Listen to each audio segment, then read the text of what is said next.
Hello, and welcome to another episode of Okay, Karen. Okay, Karen. So let's start with any shout outs. Betsy, do you have any shout outs? Well, I'm going to shout out my husband. Oh, wait, we probably should introduce ourselves. My bad. Oh, I'm sorry. Angela. And I'm Betsy, and we are two Karens that like to talk. Yeah, Karens. Sometimes we act like Karens. it depends what day it is, It's true. how much wine we've had, what time of day it is. Yes. Okay. You know. So now let's shout out anyone. Betsy, you want to shout out? I was just going to shout out my husband. He's great, and he's going to be a guest. So that's exciting. Is. I'm super excited too. I think that's all the shout outs I have too, Sean. So let's bring him on, and we will.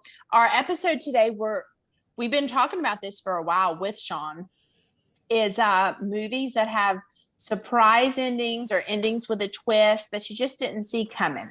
So let's bring him out. Is he here? This is Sean. Hello, Sean. My husband and Angela's friend. Yes. Oh. They should know this. They should. He's been a guest before. Are we still going to be friends, Angela? Yeah, because you have the kids. Because At least she's honest. No, we'll still be friends, of course. Well, I mean, I'm going to die first, so it's a moot point. But yeah. That's right. That's good to know. Yeah. Okay. You can come live in the guest house if Betsy dies. If Betsy dies? Oh, let's not. This is going way dark. Way dark, twist. Way too it's early. A twist. You thought we were going to talk about movies. We're not talking about movies. We're talking about death. Hooray. All right. I do notice y'all are both wearing black, so maybe y'all did plan this. This is dark blue. Oh, my bad. Today. It is navy. Oh. I'm wearing black. It's slimming. Oh, yes, because you still have a big bump. A very big bump. Okay, so we're going to talk about movies, specifically those that have a plot twist or a surprise ending, something you didn't see coming, basically. Right. So if we start talking about a movie that you haven't seen yet, and you care about spoilers, you want to see this movie and you don't want us to talk about it, then you should probably mute it or fast forward or whatever, so that you don't hear that. How about this? Publish a list of the movies in the description. That's a great idea. I will take notes in order. So if people don't that's really good movie, they can skip ahead. Make Betsy work. Yeah, because we are. It's Friday, and this is going to come out on Sunday, so I'm going to have time to do all this editing. So that, because this is huge spoiler alerts. Like, there's some movies that we're going to talk about. I haven't seen. I think Sean, you've seen most of all these movies. You said with the exception of one. Yeah, maybe one or two, but and then some of them I haven't seen in years. So. In years, and then Betsy. There's several. You've probably seen half of them. Yeah. Yeah. So when we first said movies with a twist, surprise endings, what's the first movie, Sean, that popped up in your head? I thought of a bunch of Hitchcock movies. I went through like a big Alfred Hitchcock phase in college, and I thought of those movies. And then also just maybe because recently we saw it, or because I saw it with Betsy in the theater, that movie A Simple Favor with Blake Lively and Anna Kendrick. That stuck in my head, and I love that movie. I think it's a great movie. Let's start with that movie, because I just watched it not too long ago, and I really really enjoyed it. Yeah, I wanted to go see it in the theater, but I don't know if make it to the theater. It is, but it's on I think it's on Amazon Prime. So I watched it there and really, really enjoyed it. Yeah. So tell us about that movie. Well, I mean, first of all, I think that Anna Kendrick and Blake Lively are both like criminally underrated actresses. Maybe not Anna Kendrick somewhere. I think people are recognizing like that Anna Kendrick is like pretty good, but Blake Lively is really good in that movie. And I'm looking up who directed it. I think I'm also going to tell you why why I liked it so much was because of the acting. The storyline is good also, but they did a really good job with it. Also, Blake Lively's outfits are like on point. She dresses so well in that movie. Yes. Yeah.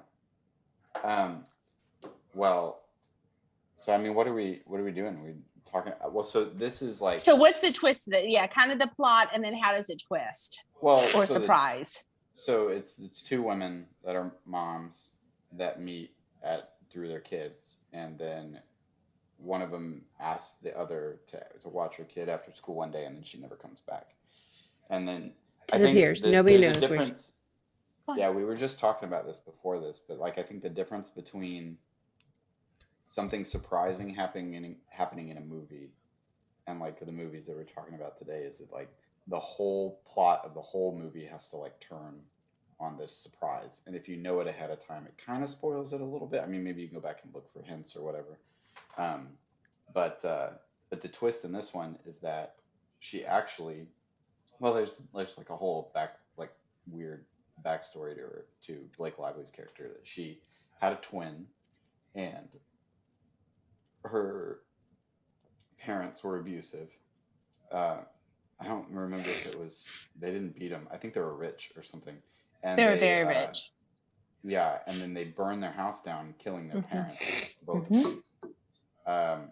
And then she and her twin split up, and then the main Blake Lively character, went on to become successful, yada yada, but was also like a kind of I don't know if it's her or the sister, and then the sister goes and like becomes like a deadbeat, like you know, which the makeup for that version of her was pretty good, I thought.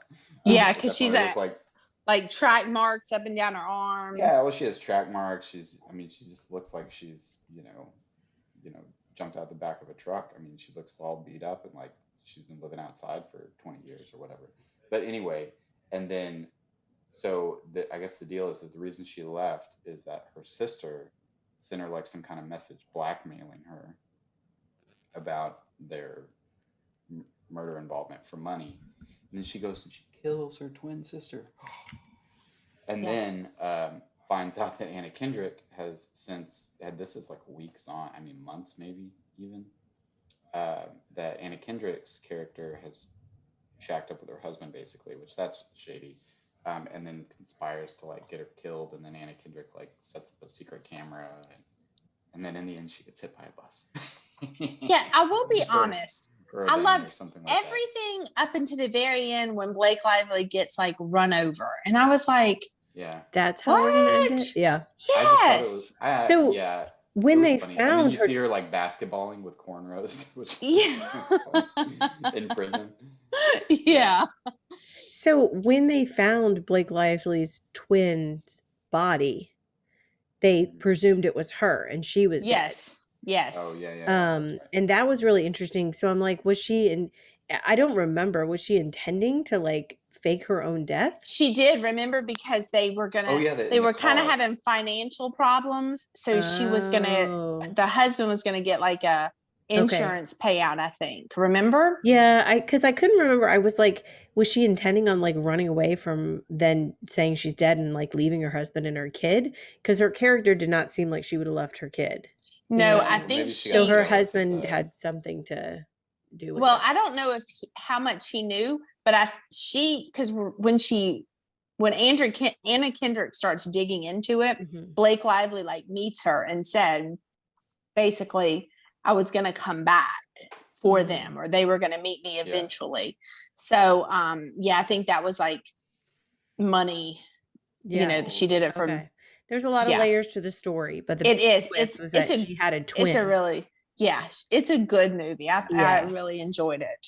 Yeah. And very artfully done. Gone Girl. Kind of a similar movie. In Angela. The now you've read the book also, right? I read the book first, and the book is written. One chapter Amy, the next chapter Nick, then the next chapter Amy, then Nick. So, and that's how the book is. And I remember going to the theater and watching this. I dragged my mom, and when she kills Doogie Howser, I forgot his name. Neil Patrick Harris. Thank you. In the movie, my mom was like, "Oh, this is not funny," and I was like, "Shh, this is a good part." But it is such a good movie. it When you is. say the book goes chapter by chapter, like alternating, so do you find out early on in the book that she's alive? You find out, yeah, kind of. I mean, I guess it's like halfway through the movie. Yeah, It's mid not- book, you're like, this girl, and I remember telling my friend that told me to read it, Melissa, I said, this should not be called Gone Girl. This should be called Crazy Girl. Because she really researches and plans way in ahead of this is what I'm going to do, and I'm going to basically set him up to look like I was murdered. And she, hides all the stuff in his sister's yes, blood. Yeah, and then I mean, there's a lot of y'all, prep. she does the blood, takes her own blood and then pours it out and then kind of cleans it up with bleach. Yeah, but he has no idea. Yeah, well, and then even later when she kills Neil Patrick Harris and then goes and like pretends in front of the security camera. Yes, Like, yes. She and then they end up together. The ending blew my mind. I was like, bleak. no, they cannot end it this way. And he's just like trapped. He's just like the fact that they leave it unresolved. Or is he trapped, or is he just like, all right, that's my wife? Well, doesn't she like say she's pregnant? Yeah, she's gonna kill his kid. Oh yeah. Yeah. So he just has to like accept that even though she tried to free children being pregnant by crazy people. All for it, Angela. You cannot do that.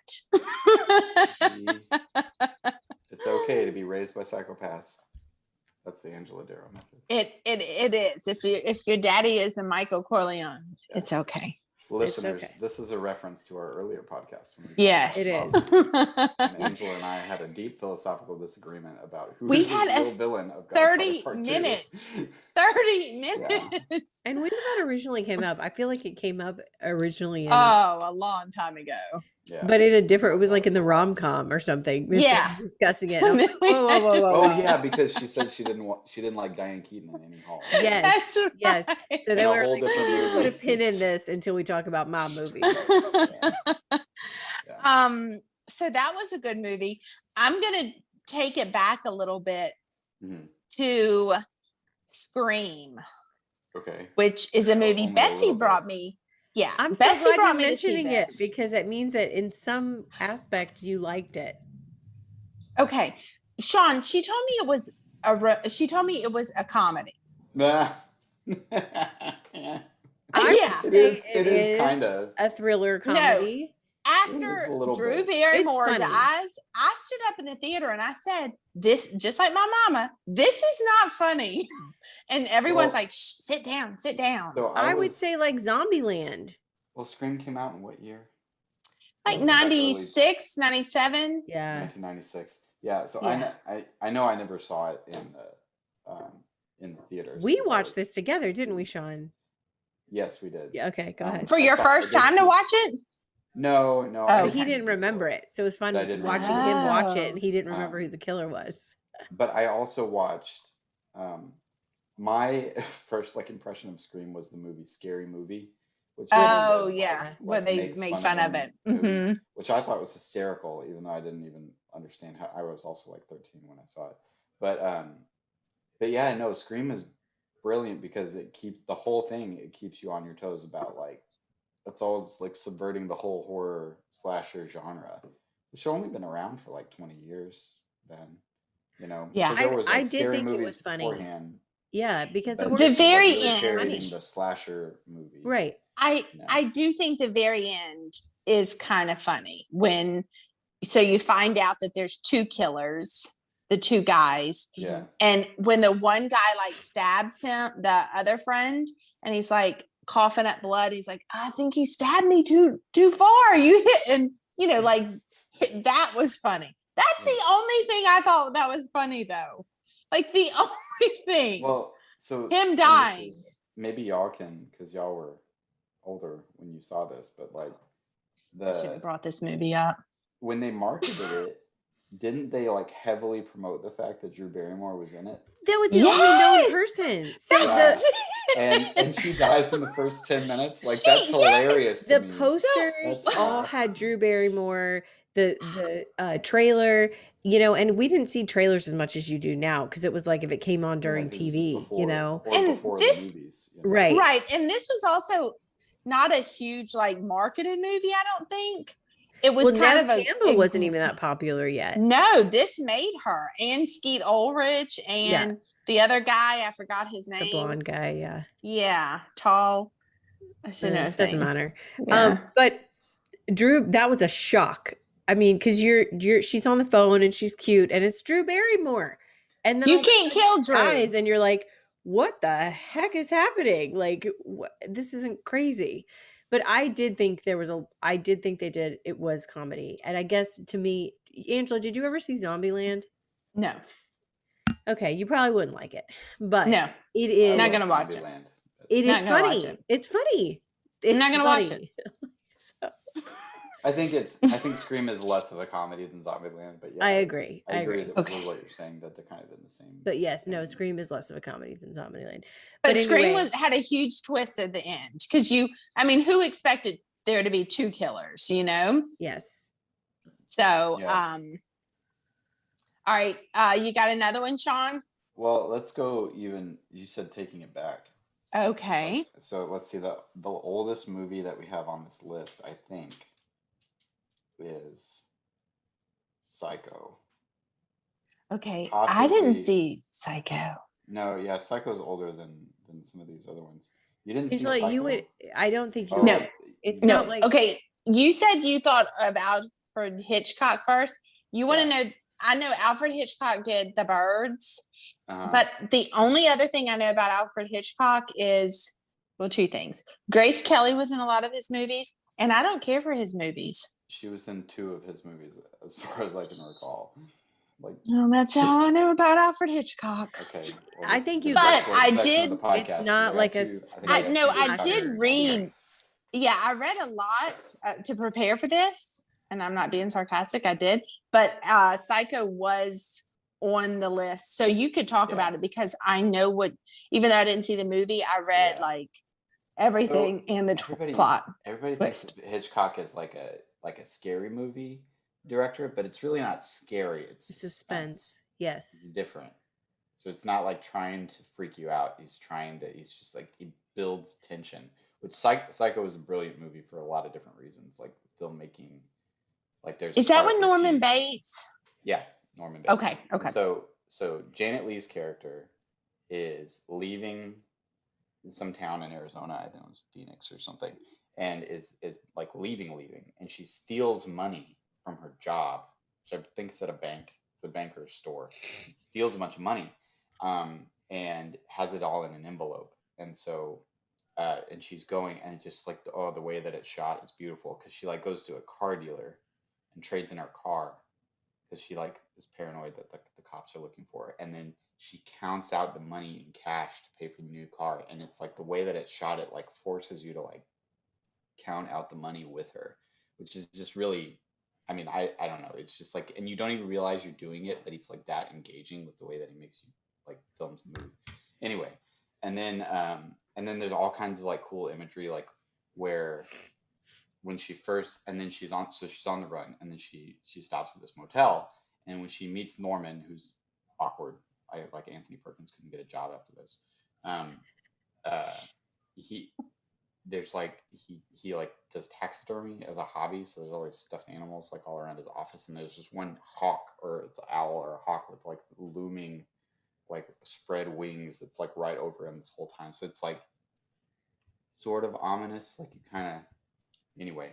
And she's in a room at the motel and she gets stabbed. This is like 20 minutes. She's in the shower. That's where you hear that. In the shower.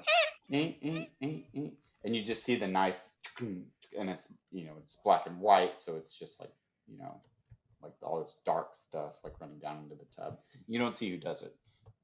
And then the woman's sister and a PI that was hired by the bank because they don't want to get the cops involved, because they don't want to create a scandal. And then the money that she stole at the beginning of Janet Leigh stole at the beginning of the movie is gone. It's like in the car. Like it's not even for the money that, that he killed her. Just killed her because, or that the person killed her. Well, then you hear these conversations between Norman and his mom up like in the house, and you don't see them, but it's eerie. And his mom is supposed to have, or no, he like refers to his mom like consistently throughout it, Mm-hmm. and you see her in like the silhouette of her in a window overlooking, the motel. I mean, you've probably seen the house without knowing that you've seen the house because it's like iconic, like on a hill, overlooking this, and it's backlit and everything, so you can see this stuff.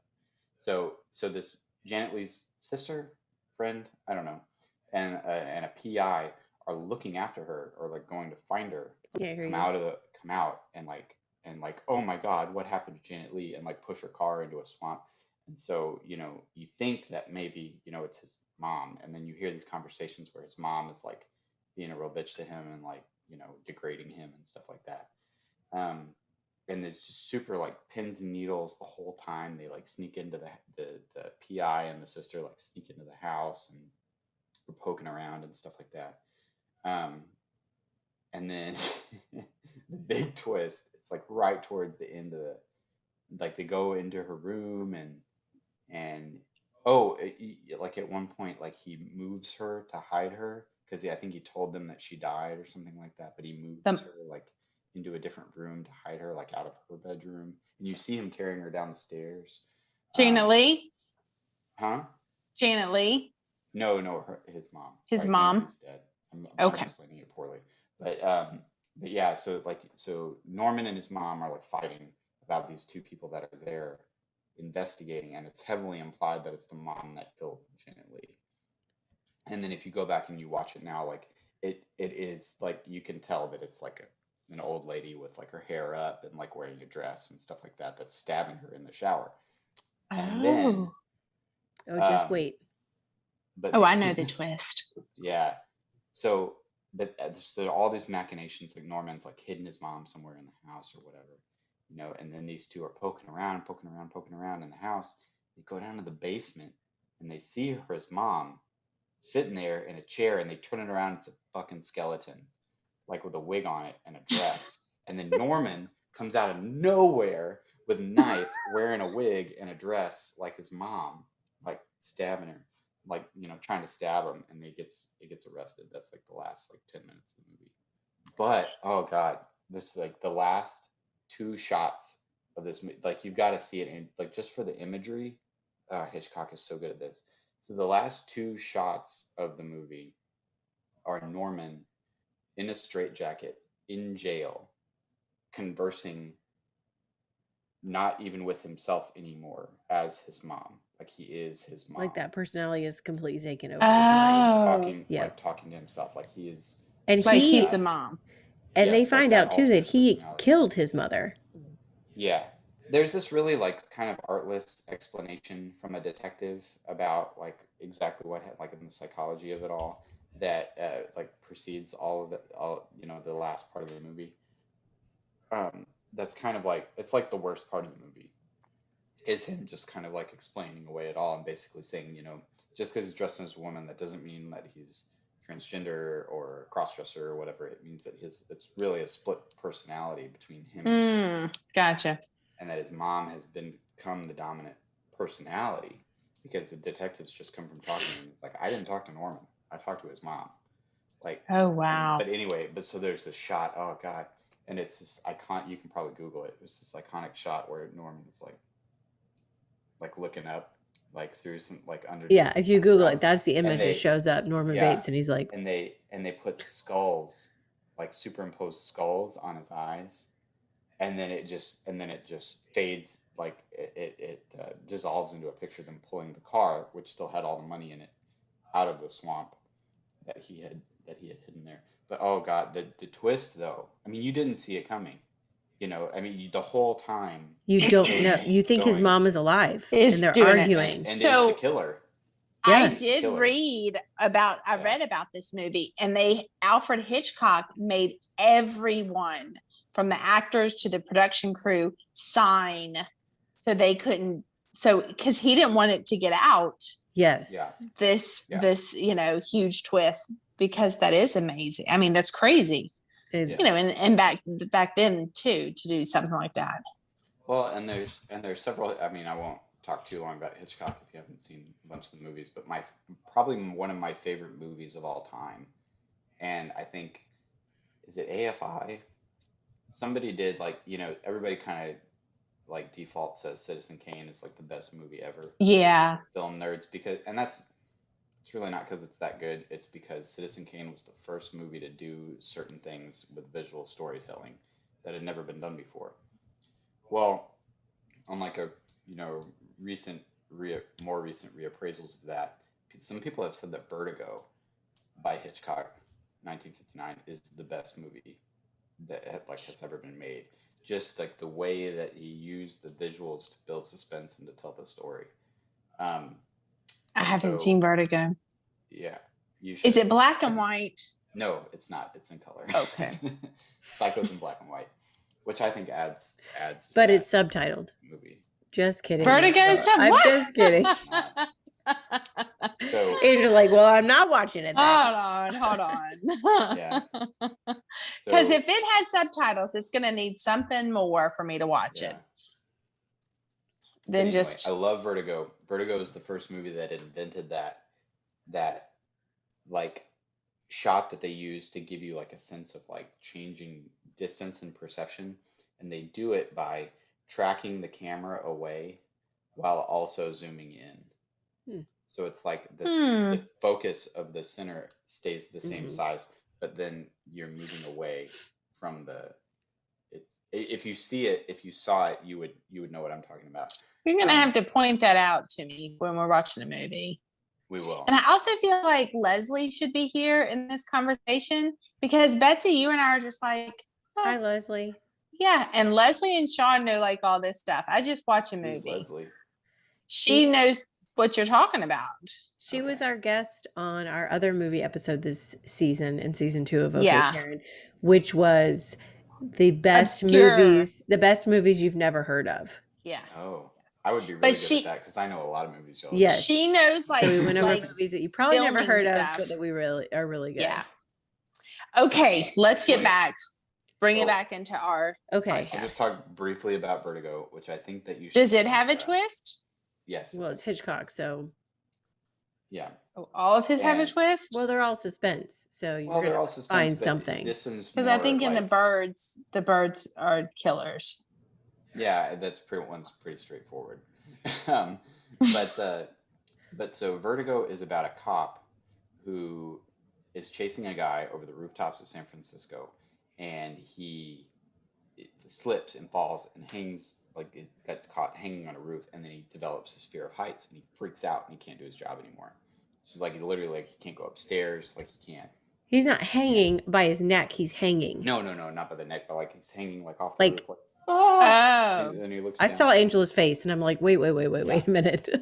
And so he quits being a cop, and he becomes a PI. And then a rich guy comes to him and says, I need you to look after my wife, like, as a PI. Like, I need you to look after my wife. Something is happening with her. I don't know what she does. Can you follow her and report back to me? Let me know what's happening. Like, is she having an affair? What's going on? So he follows this woman kind of like from afar, and she is driving around town. She has this like iconic, it's Kim Novak is the woman. I know who that is. Well, you should. Is she dead? I don't know. She might be dead, but anyway, I bet. This gorgeous blonde woman in like a gray skirt suit, driving around San Francisco. She goes, and it's a suit with a skirt instead of pants. And then she like goes and sits at this art museum and stares for hours at this like painting of a woman that kind of looks like her a little bit and has a similar necklace to one that she has. I don't know if you know where I'm going with this. And then she tries to throw herself into San Francisco Bay, and he jumps in and rescues her.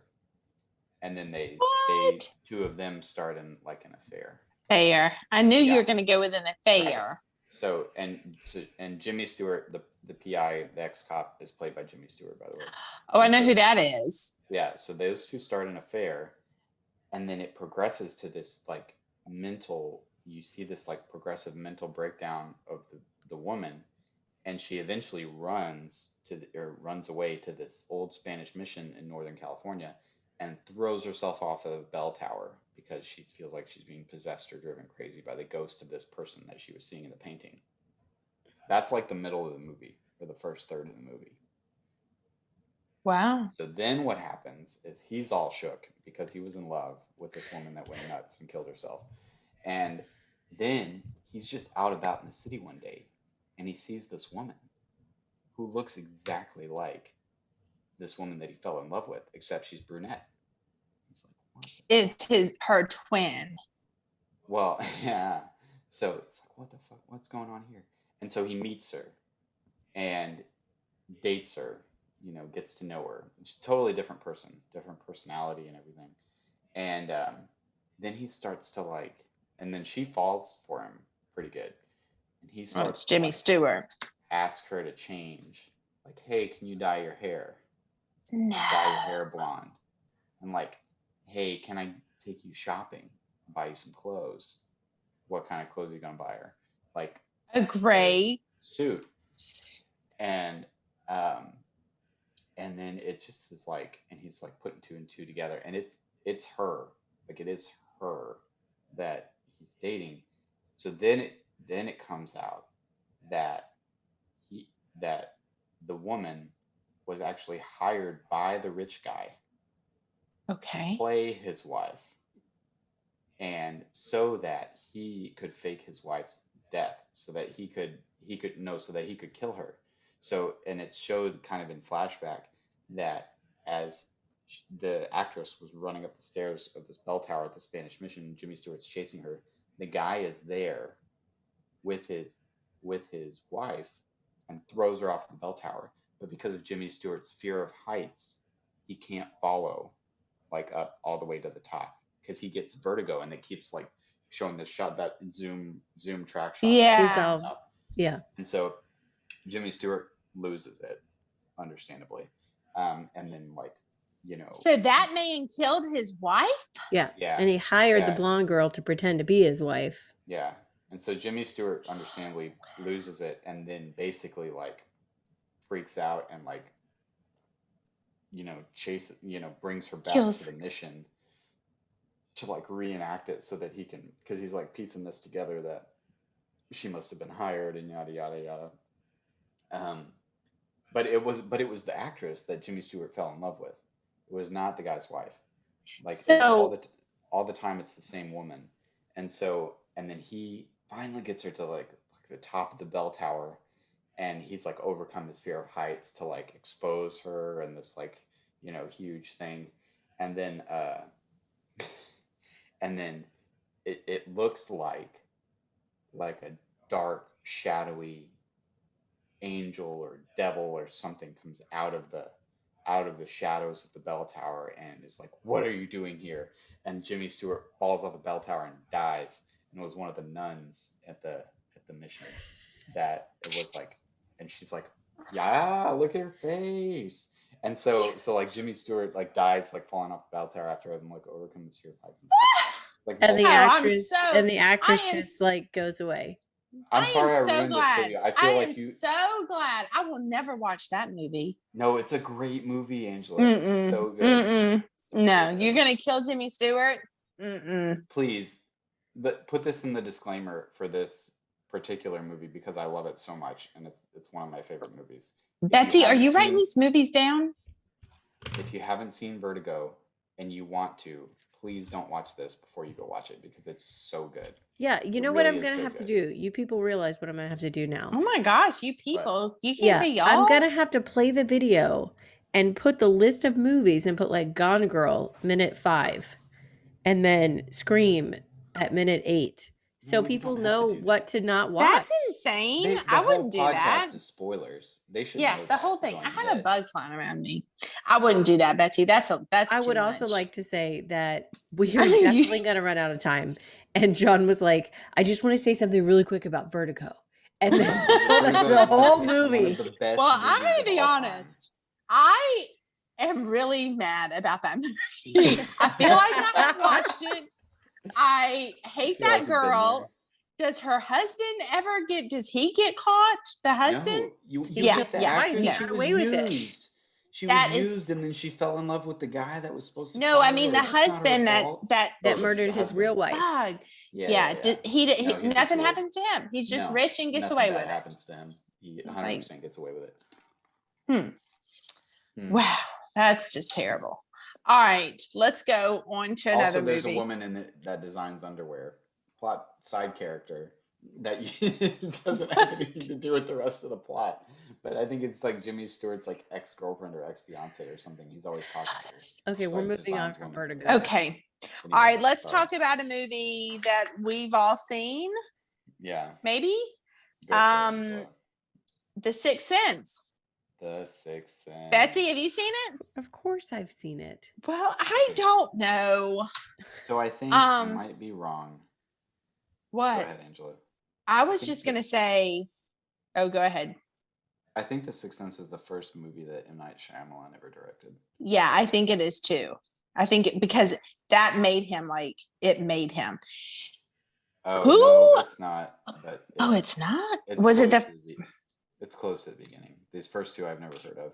Praying with Anger and Wide Awake. Yeah. Yeah. Okay. I See Dead People. Yeah. Who thought Bruce Willis was dead? I did. Not me. I'm just kidding. Okay. But 'cause Angela, believe me, because when we watch movies together, I always make predictions, and she's like, "Stop it! How do you know that?" I did not see that one coming. That's not crazy. And he's talking to this Bruce Willis, and you're like, Bruce, believe him. He does see dead people. Where are the dead people? And it's Bruce all along. Like, Yeah. I don't know any of the characters' names, but I just know Bruce Will. And it goes, what I like too, it goes back because you're like, no, he was talking to the mom, you know? He never And replies. see them talk. They're not talking. They're just sitting there. Yes. And just different things that happen. And you're like, oh, he's not interacting with people. Just so good. Like, so good. So good. That movie made him. Not Bruce Willis, but M. Night Shyamalan. And I don't know that I ever did. Movies that have similar twists. Yes. Not that people are dead, but yeah. I immediately wanted to go back and watch it again, like right away. I'm like, yes, the beginning. And I don't know that I ever did because it was a little gory for me. I was like, there's a little, but yeah, it was also. Could Bruce Willis? He never saw the dead people. No. So dead people can't see other dead people. Yeah, no, that's one of the creepy things that Haley Joel Osment, they can't see, they don't know they're dead. Yes. Yeah. It's like so they can't see other dead people, but he can see them. Just it was a really scary. I thought it was not just thriller or not just suspense. I thought it was actually scary at parts. You know, before you start realizing it, like, you know, because these dead people are just like approaching this kid, you know, and you're like, this kid. Like it's really freaky. I'm glad it was him and not me. If you don't know if they're trying to hurt him, you don't know, you know, anything. So anyway, really good. I could probably watch that movie again because it was just. I might be able to watch it, but I haven't seen it since it came out. I don't think I have either. You know, I've never thought about going back to rewatch it. Yeah, and there's other movies that I've seen 1,000 times, but this I'm like, no, I've seen it. I know the twist. Move on with life, you know. But I would like to rewatch it because I know the twist from the beginning. I feel like you'd be watching completely differently. Thinking about it. Mm-hmm. Sixth Sense, and moving on. We're gonna pick up the pace a little because Betsy said we're going too slow. Okay. So I'm just gonna call you out, Betsy. Let's talk about. Did you see The Usual Suspects? Yeah, I love The Usual Suspects. Betsy, did you?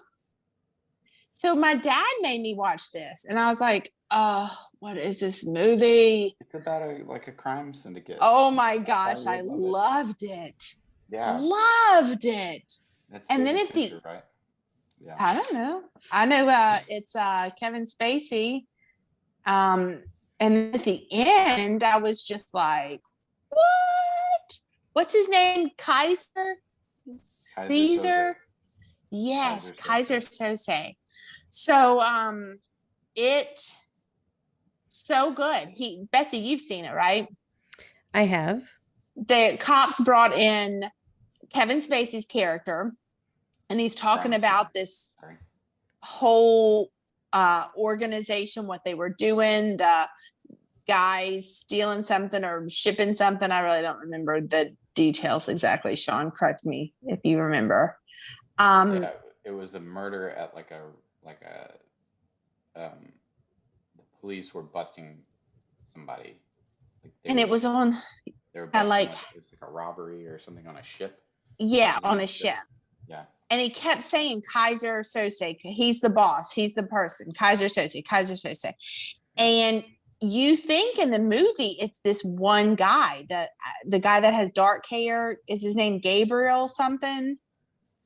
Are you talking about Benicio del Toro or John? Yeah. No, not Benicio del Toro. Somebody else. Okay. But that's who you think it is. And he dies in the movie. And you're like, wait a second. And the cops are like, so blah, blah, blah, blah, blah. And Kevin Spacey's character, who is kind of handicapped with how he walks and the way he talks and kind of acts, it's all a show. Because when the cops like let him go, he walks out like he's been walking the whole movie, and then he slowly walks normal, and you realize he was the mastermind behind the whole thing and just made all this up, right? Well, yeah, but not only made it up on the spot. Yes. Because then they go back and they say, oh, like it was, gosh, I can't remember, but it's like different references. It was like the Red Cup Coffee Company or something like that. And there's like a red coffee cup in the background. And he's like pulling all these details out of the office where he's being interviewed. Yes. Totally makes it up and you believe it the whole time. It's so good. So good. If you have not seen The Usual Suspects, we 100% just ruined it for you, but it's still really good. Oh yeah. Oh, the facts. So I'm reading. It's been a long time since I've seen this, but so and then as he's leaving the station, they get a fax from the other guy. Two survivors, right? So there's verbal, and then there's the other guy who's in the hospital, and so they sent a sketch artist to the hospital to sketch who is supposed to be Kaiser Soze, and then it comes through on the fax machine, and it's Kevin Spacey. It's Kevin Spacey. Drawing of Kevin Spacey. Yeah. And they just released him. I mean, he's just... Yes, and the guy, the cop runs out to look for him, and he's already gone, So good. Yeah, I was really excited. My dad, like told me to watch that because it was a good movie. All right. Let's talk about, like Hitchcock as like a genre or like one director. So David Fincher did Seven and Fight Club. And then these are on my list. Christopher Nolan did Memento and The Prestige. Oh, okay. I didn't see Memento, but loved Prestige. Yeah, Prestige is like so this was weird. Like how there's sometimes two movies will come out at the same time that are yes. It seems like Volcano and what was it, Dante's Peak, and then and Armageddon. Yeah, so. The Prestige came out at the same time as a movie called The Illusionist with Edward Norton. That was not great. I mean, it was kind of weird. Like Prestige was better. Yes, The Prestige was much better. But Christopher Nolan kind of has this reputation for doing these movies that have sort of twist, like Inception, plus or minus on the twist sort of thing. I didn't see it. Mostly just like high concept. But you didn't see Inception? Mm-mm. That's fine. You probably wouldn't like it. Thanks. I like it, but I liked it, but yeah. Anyway, Prestige. But the Prestige, how they, it's the whole time. It's because they're both liars, right? Tell who's in it, the actors. Okay, so it's Hugh Jackman and Christian Bale. Yeah, and then, really good. And then ScarJo and who's the other actress, and then an English actress whose name I can't remember, are are like kind of love interests. And they play magician's assistants, and they're working for this other magician. And then there's there's a trick gone wrong, and the girlfriend or wife of one of them, of the Hugh Jackman character, dies in this, like, it's one of these like escape from the tank, escape. So she dies, and Hugh Jackman thinks that Christian Bale, who was a plant in the audience, tied the wrong knot, so she wasn't able to slip out of her bonds, and so it creates this huge rivalry between these two former magicians. They both set up shop as magicians, and like he'll do a trick, he'll do a trick, he'll do a trick, and they keep trying to one up each other. And they one up, screw with each other too. They do like a bullet catch, and like, which is done with like a fake bullet, and they and then so Hugh Jackman like goes in the audience and like Christian Bale goes and like puts stuff in the gun to like make it be a real, to like actually shoot instead of just be a blank. And then like Hugh Jackman has this trick with a bird cage, like this mechanical bird cage that disappears when somebody holds it, and it like maims an audience member, so they're like fighting. And then Christian Bale's character comes up with this trick that Hugh Jackman can't figure out how he does, where there's two boxes on stage. He starts bouncing a ball, goes into one box, and comes out of the other box and catches the ball. He can't for the life of him figure out how he does it.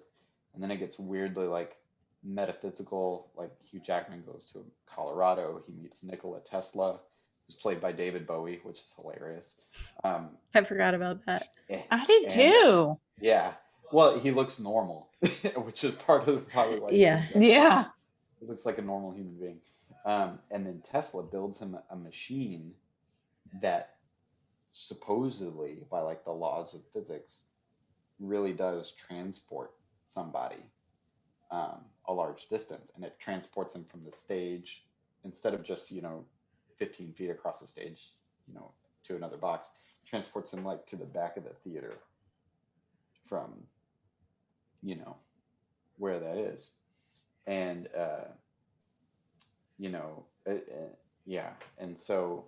and there's like the subplot where he tries to fake doing the transporting before he goes and meets Tesla. He tries to fake it by getting a lookalike and all of this other stuff. But anyway. But the twist is. So then Hugh Jackman's character goes down underneath the stage during this performance where Christian Bale's character is going to like sabotage his performance or whatever. Goes down underneath the stage, and instead of being transported, goes into a tank. Ooh, like an allusion to earlier. And he dies, the Hugh Jackman character. And the Christian Bale character was there, and they catch him, and they're like, "Oh, you did this. Oh no, you killed this guy." And they put him in jail. So they put Christian Bale in jail. And then Hugh Jackman comes to visit Christian Bale in jail, and it turns out Hugh Jackman was like a lord or something who was like slumming it as a magician, or was the lord's son or something, and tells him, "Oh, you're gonna die. You're whatever. You're the worst. I got you. Haha."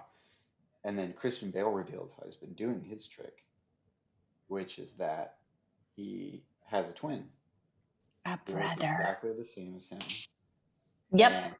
And was the one coming out of the box the whole time. And there's these weird illusions because Christian Bale's character gets married to the English actress, but they switch off constantly. This is what's weird. That part to me was like, yes. And it kind of alluded like she knew at the end, like. But one of them was nice to her, and one of them was so mean to her, and I was like, "That's." But it's like because one of them was in love with the English girl, and the other one was in love with Scarlett Johansson. Yep. That's why, because she has this great line. The English gal has this great line in the movie. It's like he says, "I love you," and she's like, "Today you don't mean it." Yes, like she can tell, like you're not the same. Yeah, she can tell which one. Oh. Yeah. So one of them's in prison, and he's like, because then it kind of reveals they're like, "Oh, by the way, you're supposed to like take your kid to the park, or like you said you do this. Like they like share a wife. Is this Yeah. Yeah. why would you need to do that? But then There's no reason for the that. whole twist. So Christian Bale's twin goes and tries to kill Hugh Jackman's character. But what they find is that they find a warehouse where all of his equipment and everything from this trick with all the machinery from Nikola Tesla, and it's filled with all these boxes. These boxes, oh my God. And they're all tanks full of water with dead Hugh Jackmans in them. And so instead of transporting him this whole time, this machine has just been making a copy of him. And he's been killing himself every night. And he knew it. And he knew that he was killing a copy of himself every night. And then who is he? Is he the guy? Like, how does he know that he'll be the same man as the person that went into the water? Like, ooh. Anyway, it's like 3 twists in there. It's really good. It's a good movie. Yeah, it's great. The Prestige. Really good. The And then Prestige. The Prestige. And then Christopher Nolan's, I think, first or second movie was the other one I put on that list, called Memento, which has God, what's the guy's name? The main actor. He was in Iron Man 3, 2. I don't know if you would like Memento, Angela. Yeah, I doubt it. Guy Pearce, that's who it is. I don't even know who that is. And he's a guy that can't form short-term memories. And he's trying to find out who killed his wife. But he wakes up in the morning and all of his short-term memories are erased. And so he has all these tattoos all over his body to remind him of who he is and what he's doing. He just couldn't write it down on a piece of paper? Well, he wouldn't know where it was. Yeah, I mean, he wouldn't know where to find the piece of paper. It's like 50 First Dates, except it's not comedy. But anyway, I won't bore you about that one. But basically, and the movie's shot like non-chronologically, so you can't be sure. This is why I think it would annoy you, Angela. Yeah. Because it jumps around a lot, and you're like, wait, what? So, oh, yeah. Yeah. All right. So talk about your other one. That other person that did Fight Club in 7? So David Fincher. Okay. Which there isn't really a big twist in 7, besides the box. Who thought her head was going to be in the box? Was it you? Did you think that? I did not think her head was going to be in the box. Why'd you have your hand raised? Because that is a huge twist. Like the twist that he wanted the detective or cop, whatever he is, to be the one to do the last of the 7 sins. Like he expected him to be the one. Yes, because you're waiting. They're all being revealed, as it goes on, and then it's like, oh, he planned this whole thing out from the beginning that you were going to be. I don't know if it's anger or revenge. Anger. Is it revenge? I thought it was revenge. I could be completely wrong. But no, that's not. And that his 7 deadly sins, though. Revenge isn't. I think it's wrath. Wrath. It should be. Oh, wrath. Okay. Yeah. But that his pregnant wife's head would be in the box. And the thing is, it shouldn't have been so shocking because all of them have been really gruesome murders. It's not like every single one of them has been awful. And then it gets to that. It's just you're not used to seeing it. She's the main character and she's his wife and she's pregnant. And it was like. And when Brad Pitt says, "What's in the box?" You were like, "What is in the box?" You're there with him. You feel his emotion. I knew at that point when he was like yelling about the box. What is it? Yeah, I was like, ooh. And then did you think, because there was a second that I thought maybe he won't kill the guy to like complete it. Like that would really piss that guy off. But then he's like, no. So yeah, I did not see that one at all. That movie just left me like gutted. Did you see Fight Club coming? No, I did not. Now, I'm going to tell you, if you haven't seen Fight Club, go watch it just to watch Brad Pitt. Because he looks good in that movie. Well, not when he's like beat up and bleeding and stuff, but his body, his abs, like Blake Lively's outfits. They're on point. He's on point. I wonder if his abs have ever been not on point. No, compared to Blake Lively's outfits. Oh. So, Sean, tell him Fight Club, the twist of Fight Club with it's Edward Norton, right? Yeah. So Ed Norton is like a you know, I don't know if he's in sales or something. He's just like middling. He's boring. You never find out his name. You never find out Edward Norton's character's name. He's just the guy, the narrator. That's what they call him in the book, anyway. And he just has a dead-end job and doesn't care about his life. And it's like this metaphor for like what was perceived as like a lack of masculinity or something, but it's actually like, people used it as like this anthem for men, but it's really not. It's actually like kind of making fun of that. Anyway, so Ed Norton is like a middle management, like know nothing office person, who hates his dead end job, and he meets this guy on an bus called Tyler Durden, and Tyler Durden invites him to Fight Club. Well, first of all, they go and Tyler is Brad Pitt. Yeah, Tyler Durden's Brad Pitt. They just wreck a bunch of shit. They like sprinkle bird seed like on the roof of a car dealership so that bird shit all over the cars, and then like, go and beat cars with baseball bats so their alarms go off. They start a fight club to help them feel alive, and then they start planning to they have this like whole organization built up. They are planning to bring the whole system crumbling down or whatever.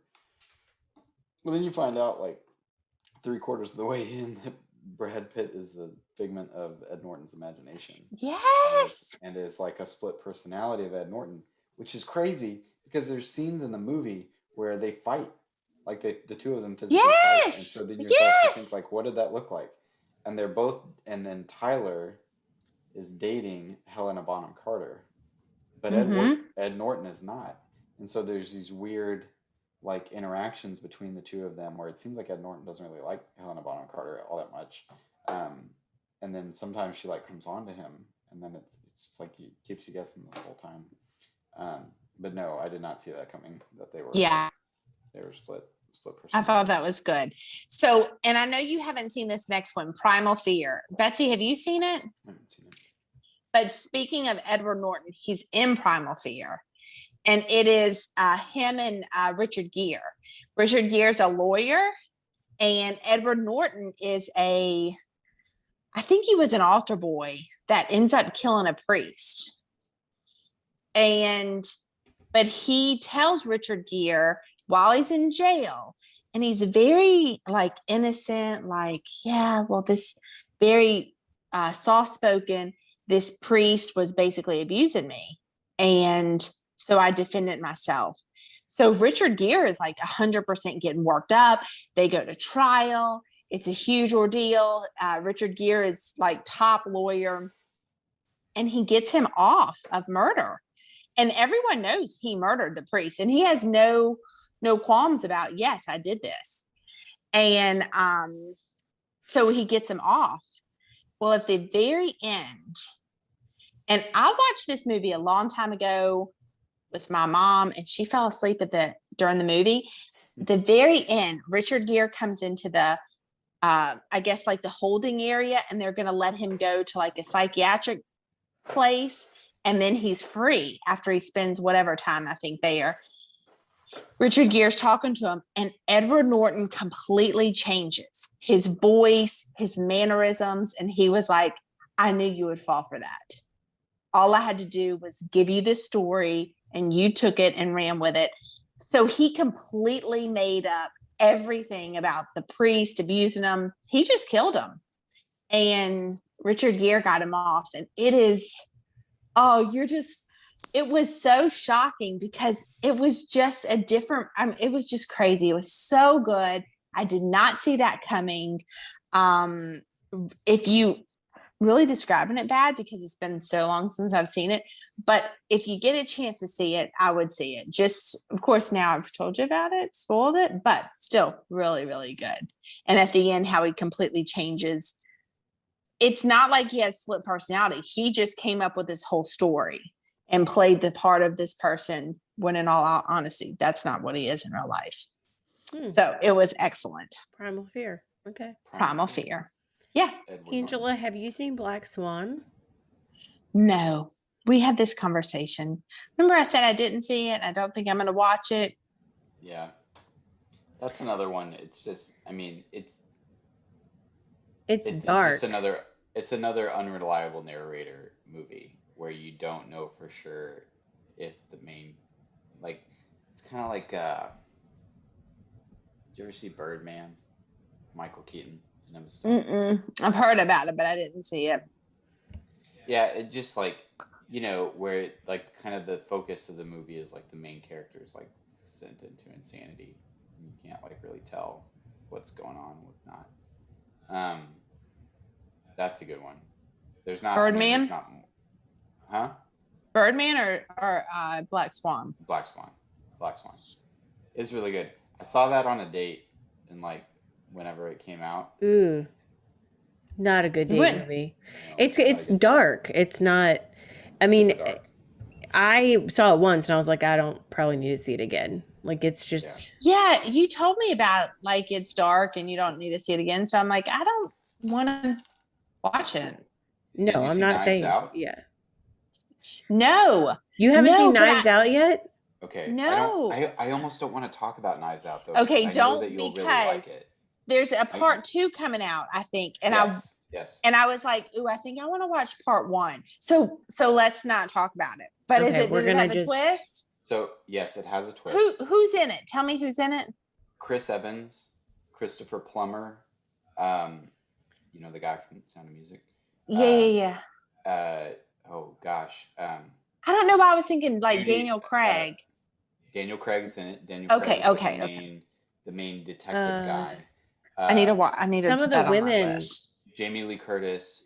Yeah. Toni Collette. That's what. Michael Shannon.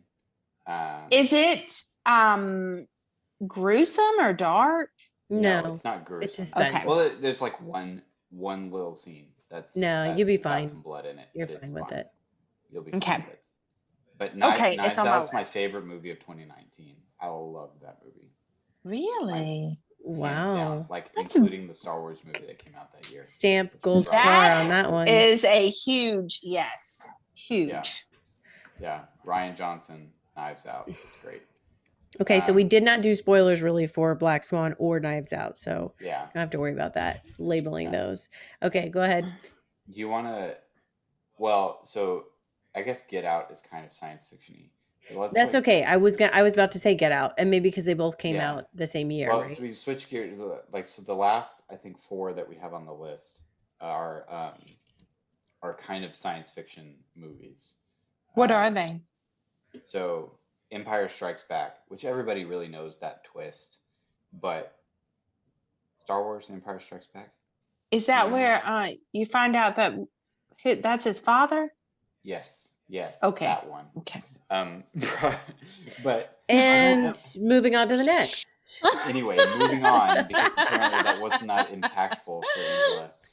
To be honest, I can't think that it was that impactful for me either because I feel like I already knew. I feel like it was like just was like culture knowledge when I saw it. Okay, it just reminds me of Pitch Perfect when she's like, "Oh, that it's his dad," and he's like, "Oh, so you just knew that?" And she's like, "It's Darth Vader. It literally means Dark Father." Yeah, Vader in German is father. I was like, is everyone stupid? Because no one else got that then. But okay. Anyway, go ahead. So Empire Strikes Back. Oh, there was one other one that we didn't talk about. We can save it for that. Soylent Green. Have you guys seen Soylent Green? I haven't seen it. Okay. I don't even know what you're talking about. 1973. Charlton Heston. I do know what you're talking about, but I haven't seen it. Okay. Charlton Heston. What's the word that you're saying? Soylent. Soylent. Soylent Green. And so it's this like. I'm not even writing it down. Oh my gosh, you're the worst. All right. So I'm making the list. Go ahead, Sean. Post-apocalyptic dystopian world where the world is terribly overcrowded. There's like 40 million people in New York City. There's basically everything's super overcrowded, and Charlton Heston plays a detective, and they're looking into like these disappearances of people. They can't figure out where they're going, and there's a lot of like subplots with these. Basically, there's like a girl subplot and like a corporate subplot, and there's this firm called Soylent that basically controls the world's food supply. Like they make all the food in the world essentially, and most of the food is in this little cracker that's green called Soylent Green. It's supposed to be made from like algae or plankton from the ocean, but there's basically lots of reveals and reveals and reveals, and then you finally find out that all these people that are disappearing are being kidnapped or taken by the Soylent Corporation, and they're turned into Soylent Green. Food. And so there's this scene where Charlton Heston is crazy, and he like runs into a room and is like, "Don't eat! Soylent Green is people! It's people!" It's like classic moment. Ew. Yeah. So that was No, my I'm other gonna sci-fi. skip that We're one. gonna skip that one, and then the last sci-fi one that I had is Planet of the Apes. Okay, good. I didn't know this was on your list, but that is kept a good popping one. up on list. Yes, Yeah. but so I didn't like Planet this of the movie. Apes, Yeah, not the second one, not the. I thought it was just. I guess because I'm not a huge sci-fi person, so I remember watching this when I was young and thinking, I don't like this movie. So I just like zoned out. So, but it's on all the list of a twist. I remember watching it. My dad would watch it when I was young, and I would watch it. And I remember the first time I think that I was old enough to understand the ending, where you see the Statue of Liberty, and being like, "Oh." And really, the whole rest of the thing doesn't really have to do with the twist. It's just like it's almost tacked on there at the end. But it still like kind of it makes you think, like reevaluate everything that you just saw. The whole movie and like what was happening. Because they're not on a different planet. They're on Earth. It's just It's just in the future. Okay. Yeah. So like they, and I get the original with Charlton Heston and the new one with Tim Burton that was made by Tim Burton and Mark Wahlberg in it, confused. But the main thing is that they're traveling through space and they have these chimps with them. One of them is named Caesar, and they crash land on the planet. And there's this, it's like between the two different movies, there's like various like ways in which it like could have evolved. But but it's basically a post-apocalyptic world where the apes have taken over. So I don't think I like the apes.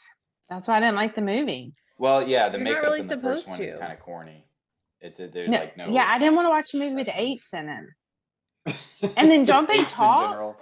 Yes, they talk. Yeah, and that's I was the like, whole thing is that they are more advanced. Humans are like the animals. You're not really supposed to like them. But I thought apes are talking for real. No, well, I'm not watching this movie.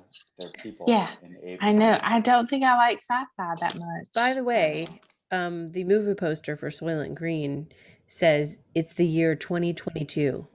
I thought that was funny. I just pulled it up when you're talking about it because I haven't seen it, but I know like don't eat the Soylent Green. Like I knew the plot. So I don't even like that word, Soylent.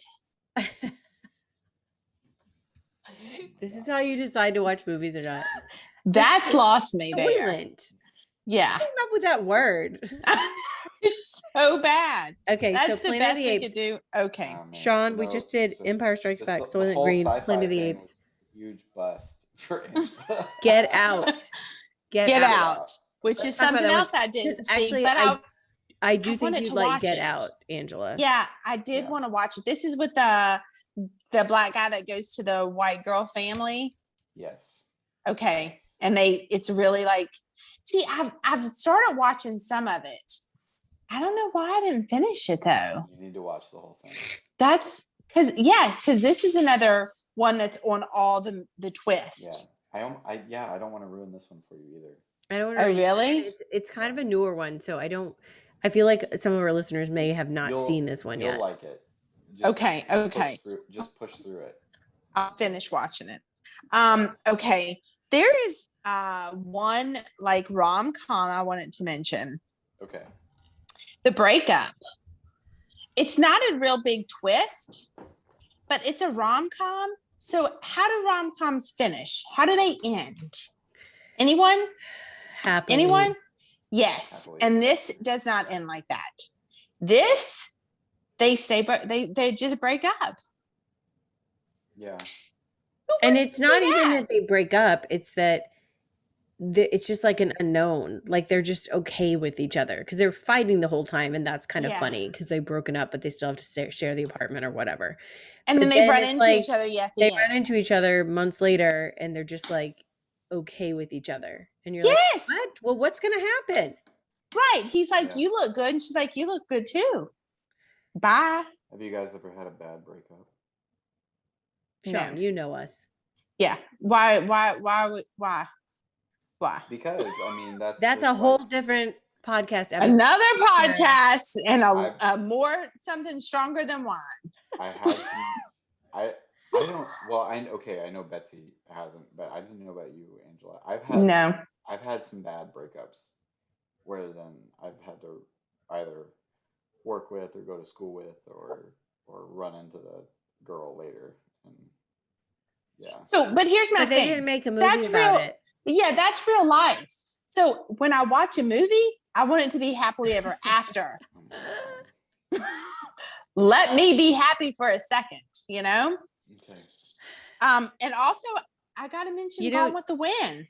Also, she said she's not going to watch Vertigo because Jimmy Stewart dies. Ending to Gone with the Wind? Well, not a twist ending, but Rhett and Scarlett don't end up together. I'm okay with that. That's you okay. are? That's you missing the point of the movie then. No. Yeah. Okay, Gone with the Wind is not a romantic comedy. No, but I still want them to end up together. They don't have to end up together. Okay, but I would like them to end up together. He loves her. The movie, the central plot is not about Scarlett and Rhett. It's about Scarlett finding out who she is as a person. And personally, I like the movie for like the piece of art that it is. I hate Scarlett O'Hara.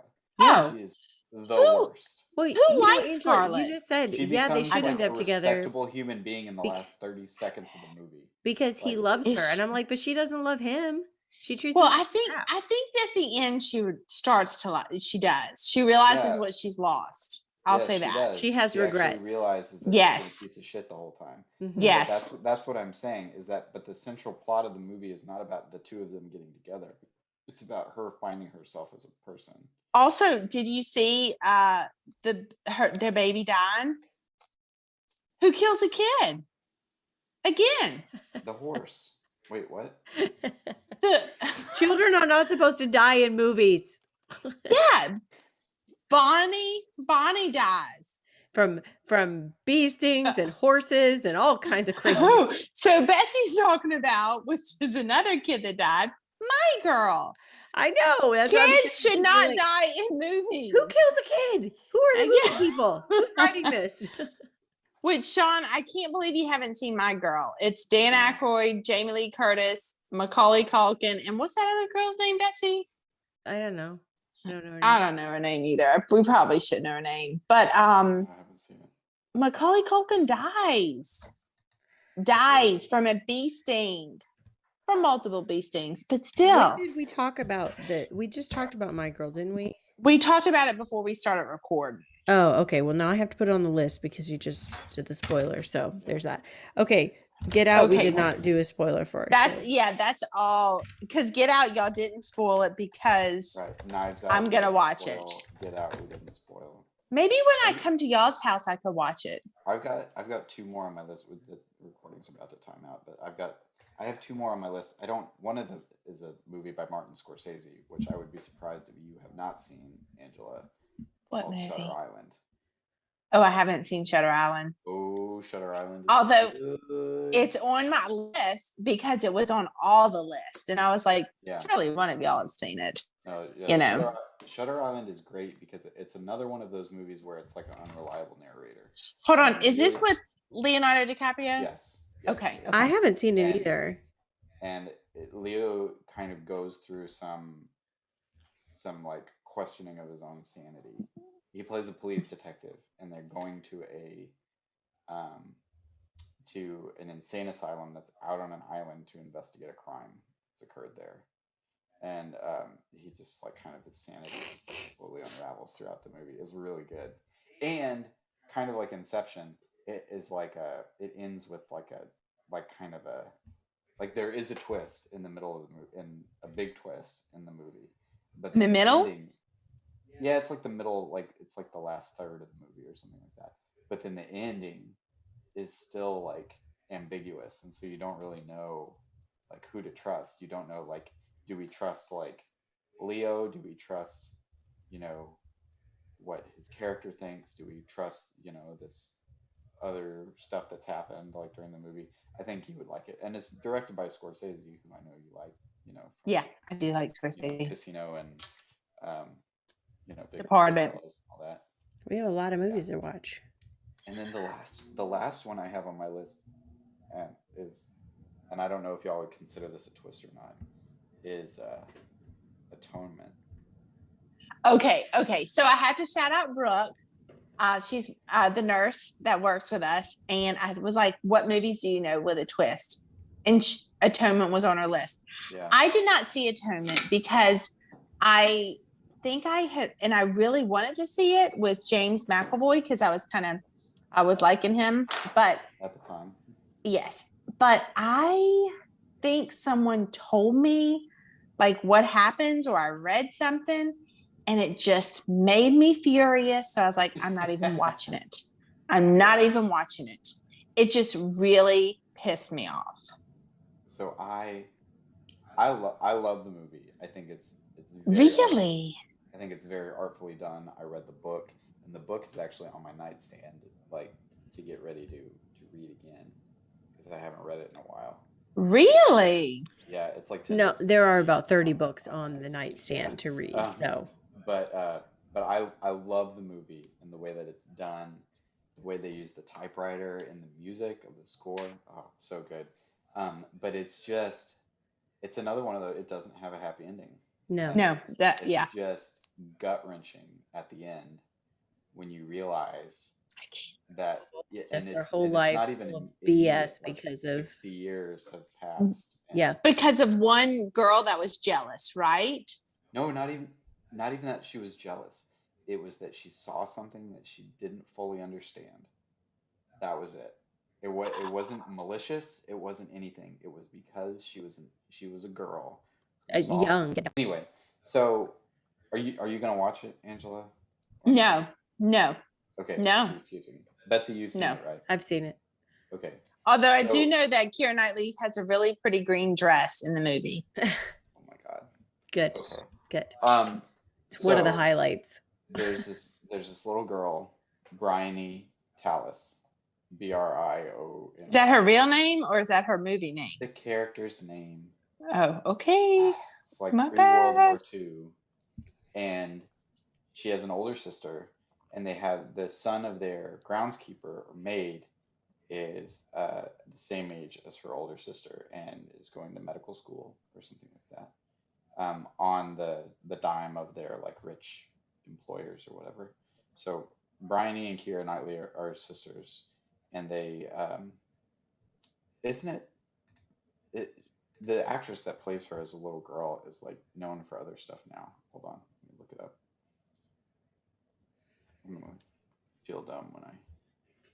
And James McAvoy is the boy, right? James McAvoy is the boy. Yes. I'm just filling time because I have nothing else to say about this movie. Yeah, Saoirse Ronan. Anyway, go ahead. The little girl witnesses something. Means nothing to me. So what happens is James McAvoy has a big crush on Keira Knightley. Always has. They basically grown up together. He loves her. And so he writes her this letter saying, because he's about to go away to medical school, all this other stuff, how much he loves her, like he wants to be with her, all this other stuff.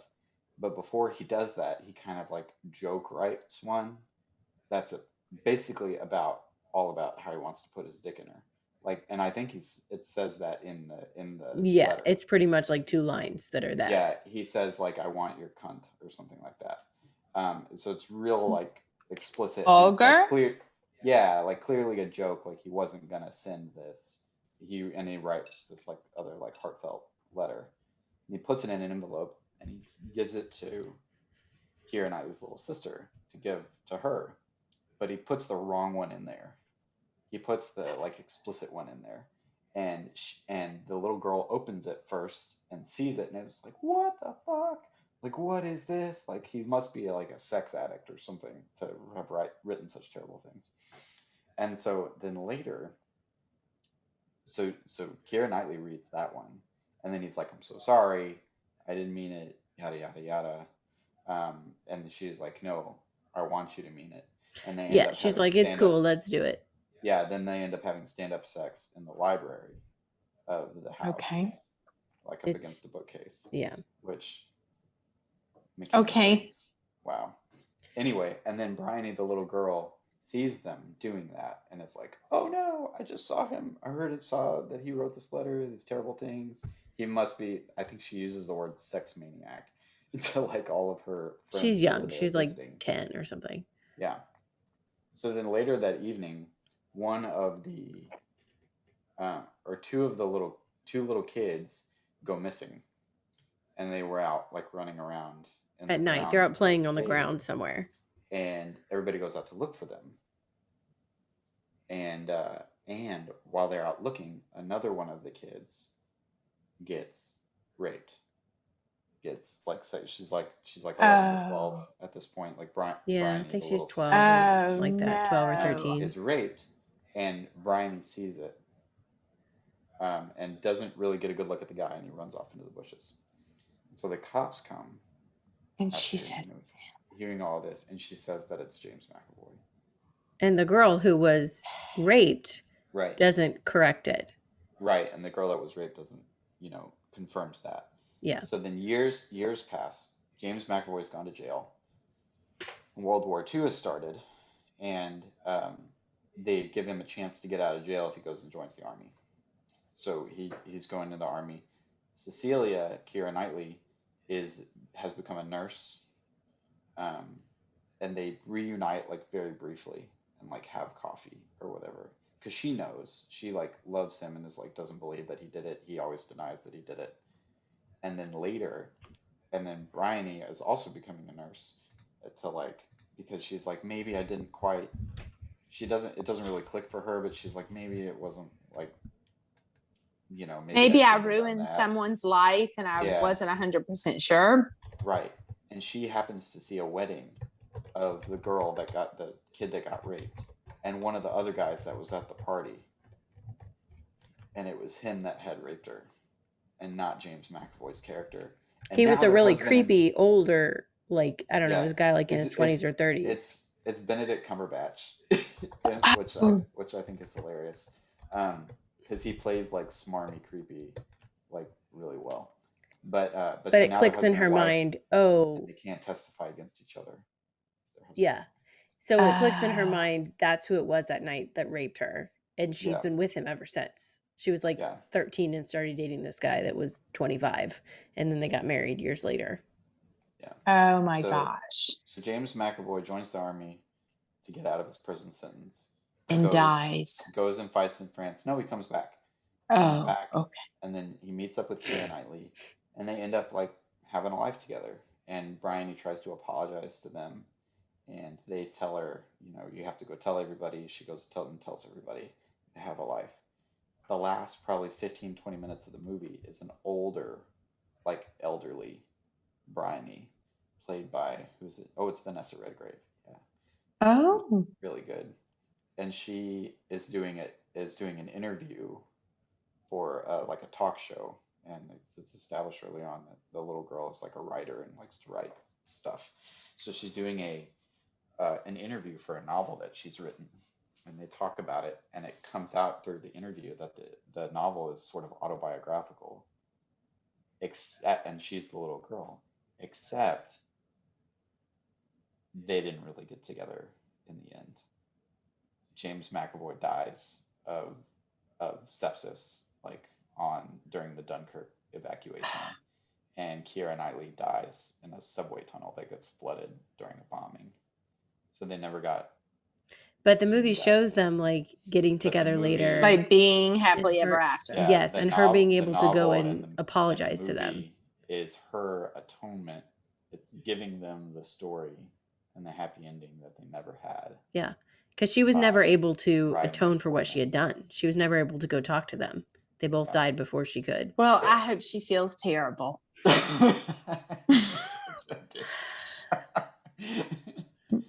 But it's very beautifully done. It's very sad, but it's such a beautiful movie. I love it. It's a great movie. Yeah, You I'm wanna not going feel to your see feelings. it. Angela, did you like the movie The Notebook, Yeah. even though they die? Well, okay, the book, they didn't die. Yeah, they did. No, Yes, he they did not do. die. He did not die in the book. He dies Because like there's a year later or something. No, there's a part 2, like book written, with their and kids. yes, with their kids, and he's in it, and there's a swan that keeps coming, and he's like, "That's my wife, the swan." Anyway, but That's yeah, sadder so to me in a way. 'Cause now she so has to live with in the Swan. movie, when they both died and everyone's like crying, I was like, this isn't how the book ends. This is not right. But you'd be okay if just she died at the end? Because Well, that's how the book ended. So it's okay if people die if it's based on a novel where people died. I stayed up all the night before the movie came up and read the entire book in a night, and then went and saw the movie, and I was like, this is not how it ends. And I was okay with him. I think it's okay because you had already read the book, so you weren't. Yeah. It wasn't a surprise. You knew she was gonna die, so you're like, okay. I could see if you did not read the book, it would be very sad for you. I did not cry during the Notebook. No, I'm probably like the only woman that did not cry during the Notebook, but I didn't. You know what we didn't talk about? Did I see this with you? The last Twilight, Angela. The twist. No, I wanted to bring that up tonight. I'm so glad you said it. I'm sorry, Sean, but this was like in the theater. Sean, did you see the Twilight movies? God, no. You don't need to see it. Oh, but there's a part that does not fit with the book. And everybody's like, because like 3 main characters just died and they didn't. It's the fight scene at the end. And when like, what the heck is happening? When the bad guy runs upset. And Carlisle runs, and they like meet in the middle up in the air, and the bad guy comes down and he has Carlisle's head.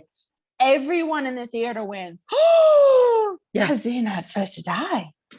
And they do this whole long drawn out fighting scene of good guys die, bad guys die, werewolves die, vampires are dying, old vampires are dying. And then it was just all made up. Not a twist. It was in the mind. Oh, it was such a twist. It was in the mind of Alice. Of Alice, who could see what would happen if they went to fight with them. If they played it out, yeah. Yes. Unexpected people dying is not a twist. Like Dobby dying in the 7th Harry Potter novel is not a twist. No, but in the novel, if it didn't happen in the novel, yes. And then the movie and a main character has his head cut off. But it didn't. Yes. Shocking. It was made up. But you didn't know that at the time. Yes, and pretty much everyone that watched those movies, I think, did read the books. So when the whole fight scene happened, I mean, people were in the movies were like mad. They were yelling. I mean, they were so mad. And then it didn't really happen. It was just, this is what could happen. And then I think people were like, oh, okay, because this isn't, Carlisle's not supposed to die.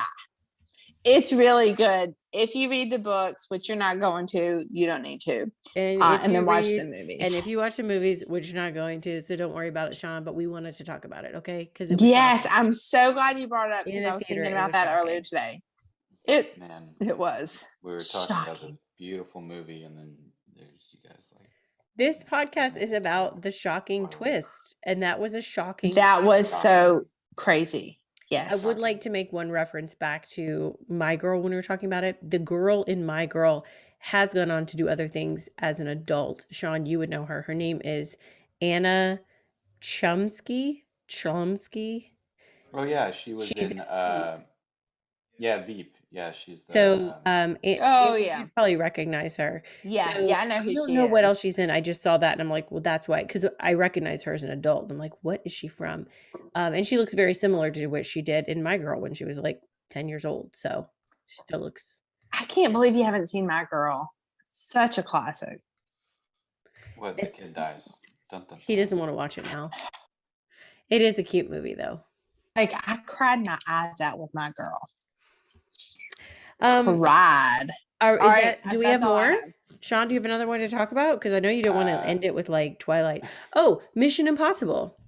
The original. Oh yeah, we did say Mission Impossible. I'd rather end on that before we than started. Twilight. So that was also a twist because the John Voight character is a character from the TV show too. So it's like a double twist. From Mission. I didn't know that either. Yeah, and he was the main character from the Mission Impossible TV show. Really? And so, like most things he does, Tom Cruise just took that franchise and was like, let's make this a Tom Cruise running away from things vehicle. Because he runs in all of his movies. Have y'all noticed that? He like flat out runs. Anyway, Yeah. He does. And like it's blown and stuff. But he, yeah. And so the fact that in the first like part of the movie that character dies was a big shock to the fans of the TV show. Oh. And in fact, the people that did the TV show didn't do, or the main guy that did the TV show refused to do the movie because they made him into a villain. But yeah, so the fact that he dies first of all in the first part of the movie, and then that he ends up being a couple of twists, like you realize he's alive, and you're like, he's alive, and then you realize he's the villain, and you're like, what the heck? He's a bit like there's several very big twists in that in Mission. I remember watching. I really liked the first Mission. I did too. I really did, and then they went on to do like 7 and 8, 15 and 35, I feel like and it's just too much. Yeah, it just became like all the other action movies, you know, right? Because in my mind, you have to be like a spy or an action movie, you've got to do something unique to get my attention. Because otherwise, they're pretty. And the first one was really good. Yes. No, the first Mission was good. Yeah. Yeah. It was good. It was a different type of action movie than the ones from the 80s, where you had these big like muscle-bound guys just like running through forests, blowing stuff up. You know. Yes. More spy-like. And it wasn't James Bond. It's different than James Bond. Yeah. Yes. Okay. All right. I think that's good. We did good. Betsy, you got the whole list? I have a list. We're at 24. Oh my gosh. Let me see. 3 of those we did not spoil. Well, okay. We didn't talk about American Psycho, but neither of you guys are going to see it anyway. It's another one of those like unreliable narrator type movies. Or like any other movies from M. Night Shyamalan, but yeah, The Village. The Sixth Sense is the best one, so it's like I think so too. Might as well just talk about that. It's like The Village, Unbreakable, you know. Split doesn't really. Split's twist is that it occurs in the same universe as Unbreakable, which you didn't know going in. I just saw the trailer for Split and I was like, I don't want to see it. Yeah. Well, I did not see it, but my cousin Maddie during lunch told me the whole movie, and I feel like I have seen it. I mean, she even went into gruesome details about murders and deaths, and I was like, Maddie, do you feel like you've seen Atonement or Vertigo or Psycho? Oh, not Vertigo. I feel like no. I do feel like I've seen Vertigo and Atonement. I don't need to watch those now. I think you should see Shutter Island, because of how you like other Scorsese movies, and then you definitely need to see Knives Out and Get Out. Get Out, yeah. I need to see both Out movies. Yeah. Okay. Yeah, because Knives Out was so good. I'm gonna like watch it tonight, like after after we finish this because it's such a good. Maybe we can watch it when I come in town. Okay. Yeah, we can do that. Okay, let's do that. Bauer, if you're listening, what is it, June 23rd? We'll see you in September. Anyway. Does he want to see that movie too? I don't know. Oh. Bauer's coming to see y'all in September? No, we're going on a trip to Oh. West. Yeah. Well, not to see that. Well, yes, we are going to be seeing them in September. That's on our nice. big long road trip. You want to come camping with us? Oh, no, I don't camp. Yeah. Well, it's in We a should go. camper with It's beds in a camper. and air But we conditioning have and the heat. only queen bed, so Yeah, and y'all are gonna have. we can build you out a tent. Yeah, I'm definitely not doing that. You need to go back and listen to the Southwest podcast. Not gonna happen ever again in my life. All right, so that's our movies with surprise endings or twists. Yeah, I hope you enjoyed it. We And good? comment and let us know what your favorites are. If we missed some, which I'm sure we did. Leslie, let us know. Leslie, let us know. Yeah, we did not rank Hi, these in Leslie. any order because there's just too many for us to rank. But hopefully you got some new movies that you can watch that you haven't seen yet, and we didn't spoil too many for you. So Yeah, Leslie, I'd really like you to weigh in on this whole benefits of children being raised by psychopaths situation. did Leslie ever comment on it? I think he voted. She did. I think she did vote. So the two examples that we have thus far is Kay versus Michael in The Godfather. Who's the better parent? And then what's the one that we talked about earlier? I'm looking back at my list. Oh, Gone Girl? Yes, because she's pregnant. If you were Ben Affleck, what would you do in that situation? Yes. And would you let crazy ass Rosamund Pike raise your kid? Crazy. Ugh. I know. Exhausting. So And good. you'd get real suspicious if you start reading a bunch of mystery novels, Betsy. I feel like I'd be good at plotting something, planning. I'm a good planner. You would, and that's I'm good at scares the planning. shit out of me. You're a good planner, and you're very strategic in your approach to things. I'm good at keeping secrets and planning. Wrote all those, her diary, just made up all that stuff. I mean, so crazy. Oh, I thought in the movie. I was talking, Betsy never let me read her journals. No, I need to burn those. That reminded me of You, which is a TV show, which Sean was very shocked. He was like, I don't need to watch season 2. And it was very surprising when he kills the girl. You're like, wait, what? Because although we shouldn't be surprised because he's already killed people. You didn't see season 2? Yes. Talking about You? The TV show You, Netflix. Yeah, no. But how he plotted it out and got her to write that whole thing out as her memoir, which made it look like it was her professor that did it. Remember? You don't remember?